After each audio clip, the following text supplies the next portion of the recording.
Les enjeux aujourd'hui de ce qui peut apparaître comme une crise et que sans doute un nouveau mode de fonctionnement civilisationnel, c'est d'accueillir ceux qui sont aux portes de notre pays dans des conditions décentes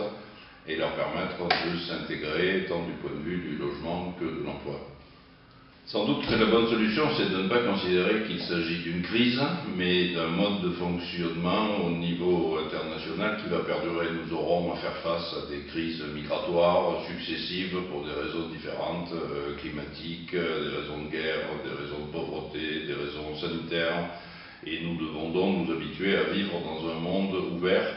qui accueille ceux qui viennent et permettent à ceux qui ont envie de partir. Donc le sujet, c'est que plutôt que de considérer qu'il s'agit d'une difficulté, il faut considérer qu'il s'agit d'une chance.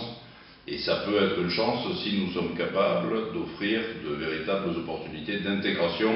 à ceux qui viennent frapper à nos portes. Ça veut dire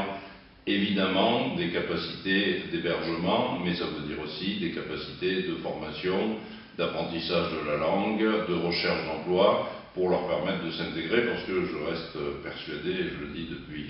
le début, qu'il s'agit d'une chance pour ce pays de recevoir des gens avec d'autres savoir-faire, une autre culture, une envie de s'intégrer, et que, indépendamment du devoir d'accueil et du devoir d'asile qui est celui de notre pays, si nous sommes capables de considérer que c'est une opportunité, entre autres de développement économique et culturel, nous pourrons les accueillir sans aucune espèce de difficulté et les intégrer à la population française qui est elle-même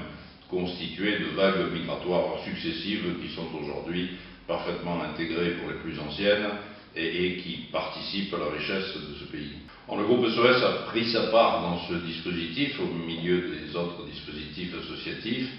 en offrant d'abord toutes les formes d'hébergement possibles, depuis l'hébergement d'urgence jusqu'à l'hébergement d'insertion, en passant par tous les dispositifs, centres d'accueil demandeurs d'asile. Actuellement, nous avons proposé plus de 2000 places d'hébergement. Nous avons été présents pendant la période difficile sur les sites de Calais et de Dunkerque pour rendre les choses plus humaines. Nous avons facilité le départ de ceux qui souhaitaient partir et évidemment le sujet suivant, c'est à partir du moment où la situation administrative est régularisée, permettre à tous ceux qui le veulent d'aller vers l'emploi dans un moment où l'emploi n'est pas la chose la plus facile dans ce pays à obtenir.